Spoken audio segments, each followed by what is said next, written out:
Hello everyone, welcome to my channel. पिछली videos में मैंने आपके साथ पीवाईक्यू डिस्कशन यूनिट वाइज किया था। हर यूनिट के 2 क्वेश्चन डिस्कस किए थे। आज से जो मैं पीवाईक्यू डिस्कशन करने वाली हूँ उनमें मैं टॉपिक वाइज करने वाली हूँ। आज का टॉपिक है membrane structure and function.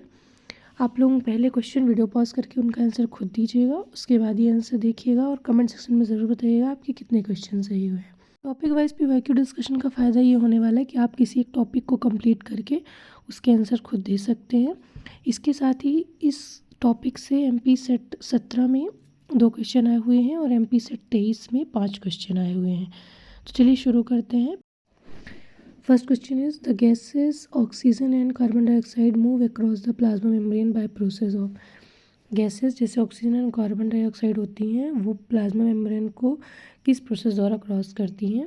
Non polar and lipid soluble जो गैसेस होती हैं वो सीधे पार कर सकती हैं, उनमें किसी भी चैनल या एटीपी की आवश्यकता नहीं होती है। तो option B is correct option. Passive diffusion के थ्रू गैसेस क्रॉस करती हैं। ऑप्शन ए फैसिलिटेटेड डिफ्यूज़न गलत होगा क्योंकि इसमें कैरियर प्रोटीन या चैनल पाए जाते हैं। और ऑप्शन सी एक्टिव ट्रांसपोर्ट, ये भी गलत ऑप्शन होगा क्योंकि इसमें एटीपी का यूज़ होता है। तो option B is correct option. Next question is the disease called cystic fibrosis is characterised by defective transport of. Cystic fibrosis disease जो होती है वो किसके डिफेक्टिव ट्रांसपोर्ट की वजह से होती है। तो आपको बता दूं सिस्टिक फाइब्रोसिस एक जेनेटिक डिसीज़ है जो CFTR जीन जो होता है उसमें म्यूटेशन के कारण होती है। ये जीन एक प्रोटीन बनाता है जो क्लोरीन आयन को सेल मेम्ब्रेन की पार ट्रांसपोर्ट करता है।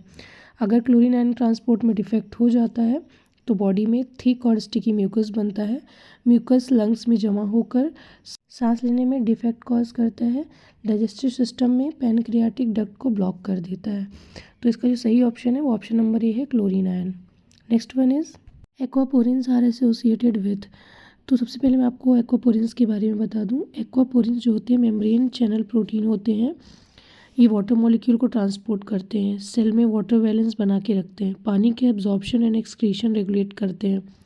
तो एक्वापोरिन्स जो होते हैं वो सेल मेम्ब्रेन में पाए जाते हैं।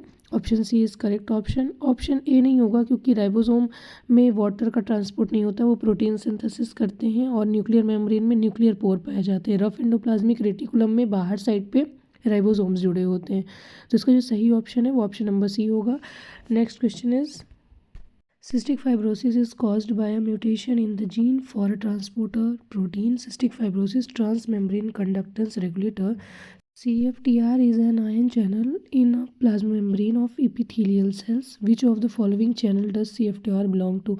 क्वेश्चन भले ही इतना लंबा है, ये वही कॉन्सेप्ट है जो मैंने आपको लास्ट क्वेश्चन में करवाया था। अगर CFTR का आयन चैनल पूछता है तो वो आपका होता है क्लोराइड चैनल। तो option C is correct option. Next question is which of the following bacterial genomes was sequenced first.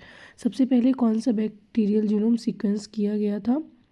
तो इसका जो आंसर है वो सही आंसर है वो ऑप्शन नंबर सी है। हीमोफिलस इन्फ्लुएंजा है, 1995 में सबसे पहले सीक्वेंस्ड किया गया था, उसके बाद इकोलाई हुआ था। So correct option is option number C, Haemophilus influenzae. Next question is which one of the following statement is true. Option A membrane consist of only cholesterol and protein. तो गलत option है। Membrane जो होती है mainly phospholipid and protein की बनी होती है, अदर कंपोनेंट उसमें अटैच होते हैं, cholesterol, glycolipid and glycoproteins. Option B है all membranes have the same lipid and protein ratio. ये भी गलत है। सभी मेम्ब्रेन का लिपिड और प्रोटीन रेशियो सेम नहीं होता है। All membrane proteins are glycoprotein. नहीं, सभी मेम्ब्रेन ग्लाइकोप्रोटीन नहीं होते हैं। ऑप्शन डी है phospholipid and proteins are the main component of biological membrane. ये बिल्कुल सही है क्योंकि फॉस्फोलिपिड और प्रोटीन जो होते हैं वो मेन कंपोनेंट होते हैं और अदर कंपोनेंट उससे अटैच होते हैं, कोलेस्ट्रॉल, ग्लाइकोलिपिड और glycoprotein. So we can go with the answer number D. Next question is active transport differs from facilitated diffusion in that. Active transport जो होता है वो फैसिलिटेटेड डिफ्यूज़न से कैसे अलग होता है।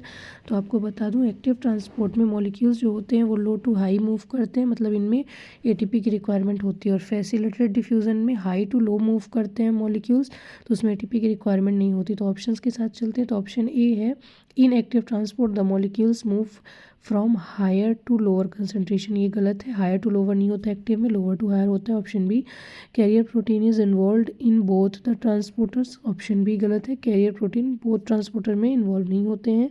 ऑप्शन सी है energy is consume to move molecules against a concentration gradient in active transport only. ये बिल्कुल सही है। एनर्जी लगती है किसमें? एक्टिव ट्रांसपोर्ट में, जिसमें मॉलिक्यूल्स कंसंट्रेशन ग्रेडियंट के अगेंस्ट मूव करते हैं। Option C is correct option. Option D in active transport only water molecule are transported. ये भी गलत है। वाटर मॉलिक्यूल नहीं, अदर मॉलिक्यूल भी ट्रांसपोर्ट किए जा सकते हैं। Next question is intracellular vesicular movement is mediated by. Intracellular vesicular movement किसके द्वारा किया जाता है? सेल के अंदर वेसिकल्स जो होती है, जैसे ट्रांसपोर्ट वेसिकल हो गई, सिक्रेटरी वेसिकल हो गई, उनके अंदर एक ऑर्गन से दूसरे ऑर्गनल तक ले जाने का काम मोटर प्रोटीन करते हैं। काइनेजिन जो होता है एक मोटर प्रोटीन है।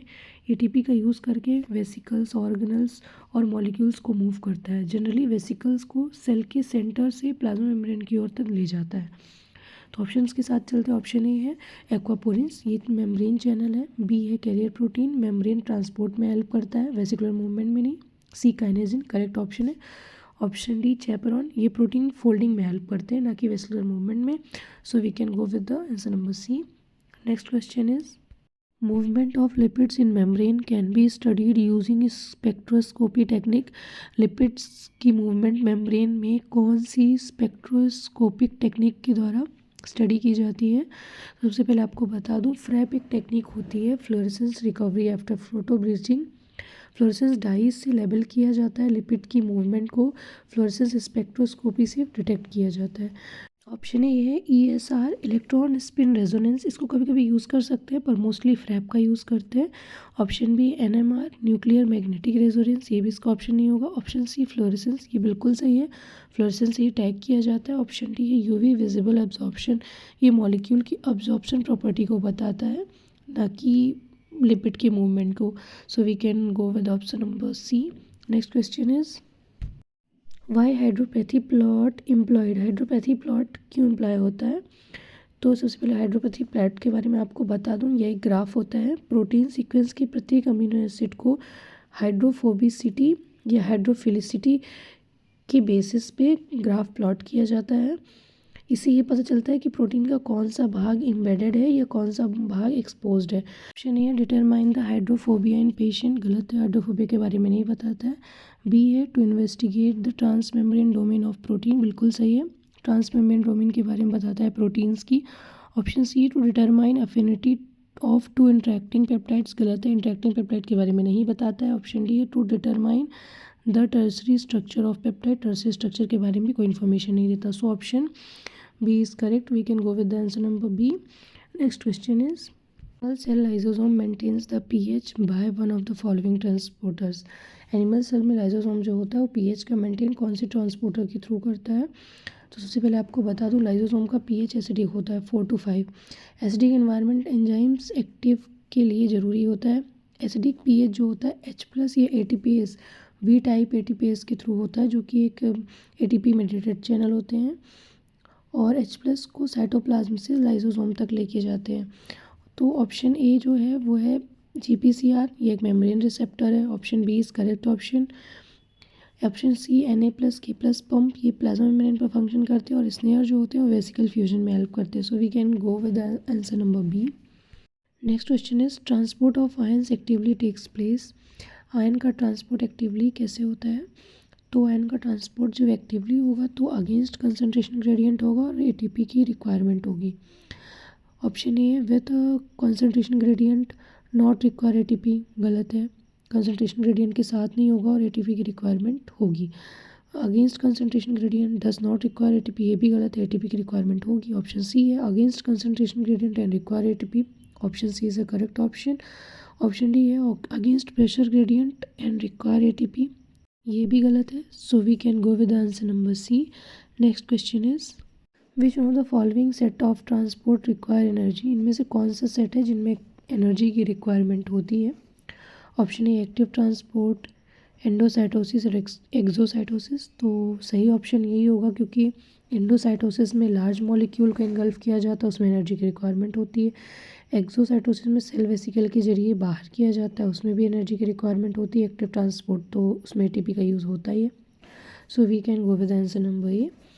अदर ऑप्शंस भी आप देख सकते हैं। ऑप्शन बी में ऑस्मोसिस डिफ्यूज़न, जिसमें नहीं नीड होती है ऑस्मोसिस में। ऑप्शन सी में भी नीड नहीं होता है। ऑप्शन डी में भी डिफ्यूज़न है, जो कि एनर्जी की रिक्वायरमेंट नहीं करता है। Next question is in every cycle of its activity at the expense of 1 ATP molecule 1 Na ATPase।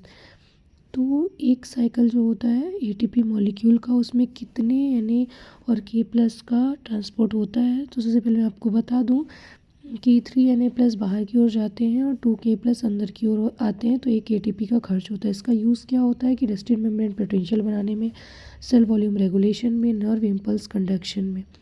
तो इसका जो सही आंसर है वो ऑप्शन नंबर बी है। Extrude 3Na+ and takes in 2K+। Next question is phosphatidylserine serine an important component of the biological membrane is located in। Biological membrane का important component फॉस्फेटिडिलसेरीन कहाँ located होता है। तो फॉस्फेटिडिलसेरीन जो होता है वो इनर लीफलेट में लोकेटेड होता है। इसका मेन काम होता है cell signalling, protein binding, membrane cytoskeleton interaction. तो ऑप्शन ए जो है वो है the outer leaflet but flip flop inner leaflet at the specific condition, गलत है। अगर इनर लीफलेट होता, फ्लिप फ्लॉप आउटर लीफलेट होता तो सही होता। ऑप्शन बी है बोथ द लीफलेट्स, ये भी गलत है। ऑप्शन डी है मिडिल ऑफ द बाइलेयर, ये भी गलत है। ऑप्शन डी है the inner leaflet but flip flops to outer leaflet at the specific condition. तो ये बिल्कुल सही है, we can go with answer number D. Next question is when bacteria growing at 20 degrees Celsius are transferred to 40 degrees Celsius, they are most likely to synthesize membrane lipids with more। जब bacteria को 20 degree Celsius से 40 degree Celsius में transfer किया जाता है तो उसकी membrane lipid में क्या ज़्यादा हो जाते हैं। तो इसके लिए मैं आपको एक छोटा सा कॉन्सेप्ट एक्सप्लेन करती हूँ। बायोलॉजिकल मेम्ब्रेन जो होती है वो टेम्परेचर के अकॉर्डिंग फ्लूइडिटी में चेंज करती है। जब वो लो टेम्परेचर में होती है तो मेम्ब्रेन थोड़ा रिजिड हो जाती है। इसके लिए अनसेचुरेटेड फैटी एसिड्स जो होते हैं और शॉर्ट चेन फैटी एसिड का सिंथेसाइज होता है। और वही जब हाई टेम्परेचर में जाती है तो सेमी फ्लूइड नेचर की हो जाती है। उसको स्टेबल बनाने के लिए सैचुरेटेड फैटी एसिड बनते हैं और लॉन्ग चेन फैटी एसिड बनते हैं। सैचुरेटेड फैटी एसिड में डबल बॉन्ड नहीं पाया जाता, जिससे टाइट पैकिंग होती है, मेम्ब्रेन रिजिड हो जाती है और हाई टेम्परेचर में एक्सेस फ्लूइडिटी को रोका जा सकता है। जब बैक्टीरिया 20 डिग्री सेल्सियस में था तो उनमें अनसैचुरेटेड फैटी एसिड ज़्यादा थे जो डबल बॉन्ड किंक कॉज करते हैं और किंक उत्पन्न करते हैं, जिससे कि थोड़ी गैपिंग हो जाती है और फ्लूइडिटी मेंटेन रहती है। और शॉर्ट चेन फैटी एसिड भी ज़्यादा थे। जब बैक्टीरिया को 40 डिग्री सेल्सियस में ट्रांसफ़र किया जाएगा तो long chain saturated fatty acid ज़्यादा बनेंगे। So the correct option is option number B. Next question is phosphatidylserine is not involve in the signalling for. Phosphatidylserine जो होता है किसकी सिग्नलिंग में इन्वॉल्व नहीं होता है। कॉन्सेप्ट में मैंने आपको बताया था कि फॉस्फेटिडिलसेरीन अंदर की तरफ पाया जाता है। ऑप्शन ए है destruction of ageing cells by macrophage, ये बिल्कुल सही है। माइक्रोफेज के लिए एक सिग्नल होता है सेल डिग्रेड करने का। जब पीएस बाहर की तरफ आ जाता है तो ईट मी सिग्नल रिलीज होता है, जिससे मैक्रोफेज सेल को इनगल्फ कर लेती है। ऑप्शन बी है blood coagulating on platelet membrane, ये भी बिल्कुल सही है। पीएस प्लेटलेट एक्टिवेशन के टाइम में बाहर की तरफ आ जाता है, कोगुलेशन फैक्टर को बाइंड करता है, परिणाम स्वरूप ब्लड की क्लॉटिंग हो जाती है। ऑप्शन सी है एपोप्टोसिस, ये भी बिल्कुल सही है। एपोप्टोसिस को ही प्रोग्राम सेल डेथ कहते हैं। जब पीएस आउटर लीफलेट की तरफ फ्लिप फ्लॉप करता है तो एपोप्टोसिस सिग्नल रिलीज होता है। ऑप्शन 4 है हाइपर सेंसिटिविटी रिएक्शन, ये बिल्कुल गलत ऑप्शन है क्योंकि हाइपर सेंसिटिविटी रिएक्शन में फॉस्फेटिडिलसेरीन का कोई रोल नहीं होता है। So we can go with the answer number D. Next question is movement of ions through the cell membrane is determined by. Ions का मूवमेंट सेल मेम्ब्रेन में किसके द्वारा डिटरमाइन होता है। तो आयन के साइज़, ये बिल्कुल सही है। स्मॉल आयन जो होते हैं वो आसानी से ट्रांसपोर्ट हो जाते हैं। बड़े आयन के लिए चैनल या कैरियर की आवश्यकता होती है। ऑप्शन बी है सॉल्युबिलिटी ऑफ लिपिड, लिपिड की सॉल्युबिलिटी भी मैटर करती है। हाइड्रोफोबिक जो होते हैं वो आसानी से चले जाते हैं।